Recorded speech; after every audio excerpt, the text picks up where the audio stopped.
All right, if you're building any kind of box projects out of plywood, screwing into the end grain is probably the weakest way you can connect the joint.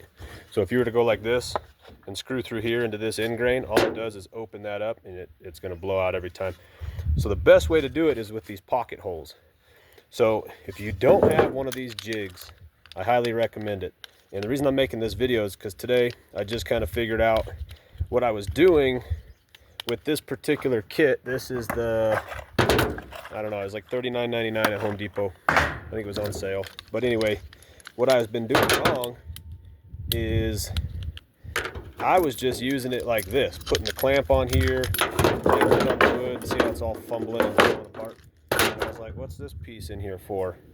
And then I realized you can put this little rubber piece in the body of this thing by itself, and then it's teardrop shape. See how it's got that little relief right here, and then this thing allows it to slip in there. And a lot of you are probably going like, well, duh, dude, I read the instructions or whatever. And it's like, well, I didn't. I like to find things out on my own, I guess. And this groove is for the clamp to go in. So then this locks the clamp into this little holder. Now you got one solid piece to move around. And so I got a mark right here, my last pocket hole. It's probably going to interfere with this one, but it's an inside joint and I don't have a lot of choice. I want it to be, you know, strong. So the kit comes with this bit that has a collar. The bit's labeled to the thickness of your wood. This thing's labeled to the thickness of your wood so that you can't go wrong. And then basically you just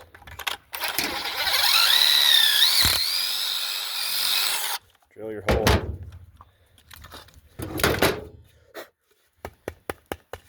So we'll go ahead and put this joint together. So you want to use wood glue in between the joints. The pocket holes are strong, but the wood glue is going to make it to where it never comes apart. Okay, so I just glued that. And when you glue it, you want to, since I'm not putting glue on this side, I'm going to put it on the glue joint because you want to kind of work it in so that it gets glue all over the entire joint. And this way, you know, it kind of helps keeps your from getting your fingers all full of glue. But see that? See how that's completely covered except for this end? Let me hit that. Yeah. Just wiggle that around. Okay, so that's ready to go. I'll turn you around. So you want to buy the right screws for the thickness of material that you're using. I'm using 3/4 inch. So these screws are 1.25 inches. And it tells you right on the box. On this little back piece, it'll tell you the thickness of the material. So anyways, you just put the screw on the bit, put it in that pocket hole, line up your joint. And what I've noticed, see what just happened to me there, is that you want to start your joint about a 1/16 of an inch back, because the glue's like a little pillow, and when you go to tighten that joint down, the vertical board that I'm screwing into right now will walk, and it'll actually, it'll go over, you know, the joint won't line up at that point. So you have to kind of anticipate it doing that and give it that little bit extra. Tighten these down.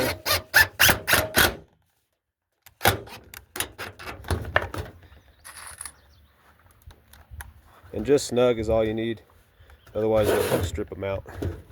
But this is way stronger than going into that end grain.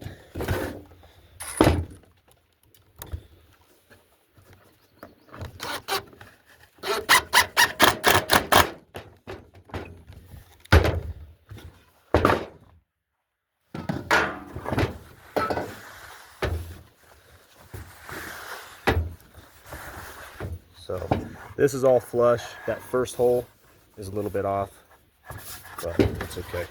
And then, so what I'm going to try to do, because see how this is a 45 right here? This piece is a 45. I don't know, because I've got these 2 screw holes here to go into the side, which is fine. But I don't know if I can. I'm going to try to do this into the 45. Let's see how that works, because half the material is missing on both pieces, so I bet the screw will and see how the little stopper has nothing to stop against, so I got to predict where it's at on the corner of that joint. But we'll see what happens. But I bet the screws are gonna go through to the other side. See, watch this.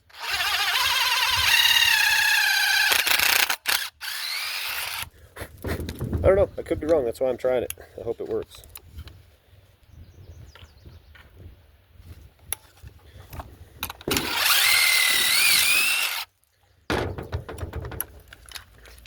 But see how that stays together? That's nice. I'd have to use 2 hands. So we get the glue on here. Yeah, see how there's not really a lot of material for it to bite, but I guess some's better than nothing. And all it really needs to do is hold the glue until it sets up, because the glue is supposedly stronger than the wood itself.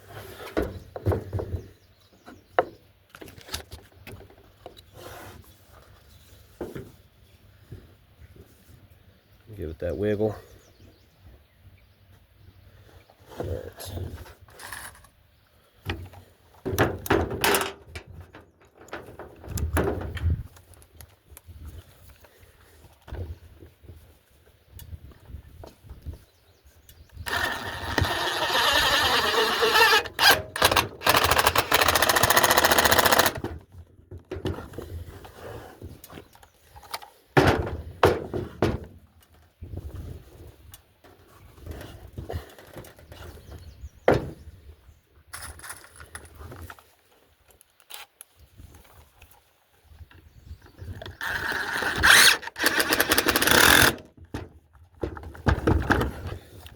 Ooh, that didn't go very well.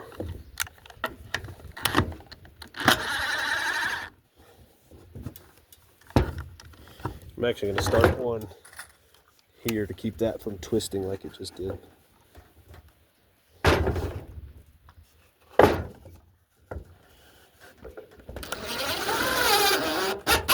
Yeah, see how the screw already came out? That ain't gonna work. I was afraid of that.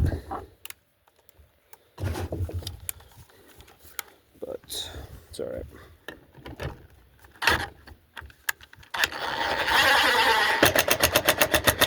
I think these 2 on this end will be enough. And honestly, this piece that I'm building, this is gonna get cut out anyways, like this. This is going around a wheel well on a truck. But anyways,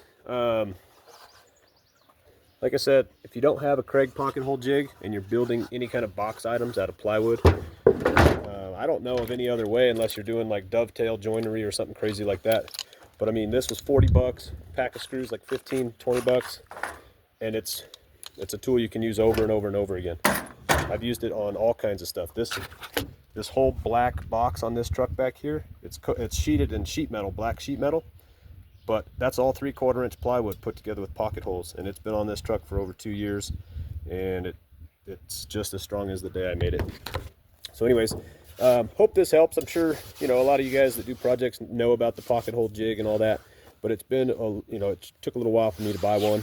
I'm glad I did, and I found out I should probably make a video once I realized that this is all one deal, and it's really actually pretty convenient. They make bigger ones, more extravagant ones. I think they make a little single, they make all kinds of different ones, but this is like the best of both worlds. It's got it's got everything I need to, like I said, I built that box. That thing had probably 300 pocket holes on it, and it didn't take long at all. You pop it, screw it, push it, blah, blah, blah. So anyway, hope this helps. If you care to see what I'm building, let me know in the comments below.